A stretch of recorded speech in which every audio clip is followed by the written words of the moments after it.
Unlike the many trails that ascend into the towering red rocks surrounding Moab, the Kane Creek Trail offers a unique experience by following the canyon floor. This scenic route stretches for roughly 38 miles, starting at the mouth of the Colorado River and continuing until it meets US 191. Along its length, adventurers will encounter more than 50 water crossings, adding both excitement and challenge to the journey. During springtime, the trail becomes even more demanding as rain and snowmelt create muddy conditions and areas of quicksand. Dense brush grows inward from the sides, narrowing the path and increasing the risk of vehicles being scratched by branches protruding onto the trail. These natural obstacles can leave noticeable marks, commonly referred to as pinstriping, on your vehicle's paint. Additionally, following a storm, the creek may flood, rendering sections of the trail impassable and forcing drivers to turn back or wait for waters to recede. Although the canyon's lower section is narrow and cluttered with boulders from past rock slides, it remains among the most beautiful trails in the Moab area. The major obstacle is the eroded rocky portion along a narrow shelf section above the creek. Large boulders from previous rock slides are on your left, with the canyon floor below on your right. Stay alert, the trail keeps you close to danger. Just past this is a tough rock ledge that can be difficult to climb with wet tires. The Kane Creek Trail is rated a 4 out of 10, making it one of the easier routes in the Moab area. However, the difficulty of the trail is not static. Due to annual erosion, the conditions can change significantly from year to year, requiring organizers and participants to reassess the trail's rating prior to each event. This continual reevaluation ensures that the trail rating accurately reflects the current state of the terrain, helping adventurers prepare for the challenges they may encounter along the way.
Throughout the week, organized trail rides typically include groups of 25 to 35 Jeeps. These outings can last for several hours and sometimes stretch into the evening, especially if a mechanical issue arises and a Jeep breaks down. To ensure safety and privacy for participants, trails are closed to the general public during these rides, with clear signage posted at each trailhead to notify others of the closures. As our group reached the final stretch of the day and approached Hamburger Hill, the last major obstacle, we encountered an unexpected situation. 3 Jeeps were already at the base of the hill. It appeared they had either missed the closure signs or had arrived before the signs were put in place. 2 of these Jeeps had successfully navigated the hill, but the third vehicle had stalled at a critical moment and could not restart its engine. To complicate matters, the driver of the stalled Jeep had forgotten the controller for his winch at home, preventing him from using it to pull himself up the rocky incline. His companions also lacked the necessary equipment to assist. Our group spent about an hour troubleshooting the problem and working together to guide the stalled Jeep to the top of the hill. Had we not arrived when we did, the stranded driver could have faced a long wait for help, as there is no cell phone service in this remote canyon area.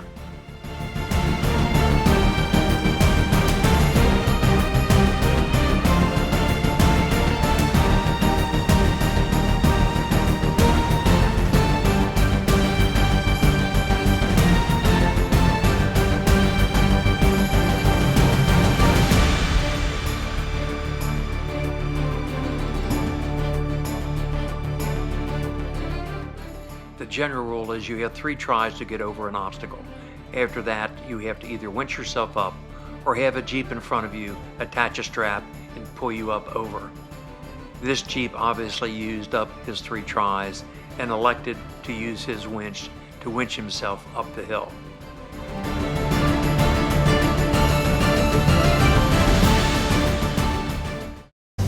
There are 2 main ways to approach Hamburger Hill. The first is to drive directly up the hill, confronting the obstacle head-on. While this method is straightforward, it often results in a high number of Jeeps needing to use a winch to make it to the top. The second option is an alternative path to the left, which is seldom used. This route is particularly risky because it runs close to a steep drop-off to the canyon floor, only a few feet away. 2-door Jeeps, which have a shorter wheelbase, face additional challenges on Hamburger Hill. Bo, aware of these limitations, anticipated that he would likely need to winch his Jeep if he chose the direct approach. Despite this, he had to decide which route to take. He opted for the alternative path. After repositioning his Jeep several times, and with a silent prayer for safety, Bo managed to successfully navigate the route around the obstacle.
Successfully climbing Hamburger Hill requires a combination of skill and teamwork.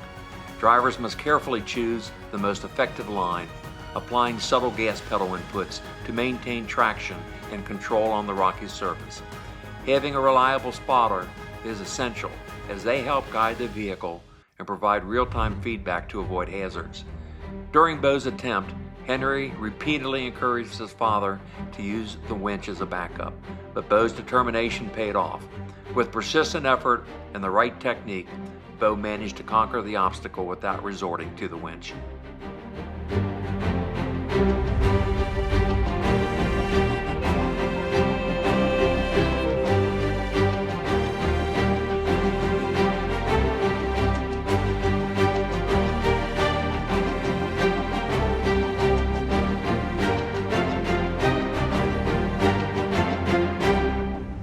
Over the next 2 days, we will face two of the toughest trails in Moab.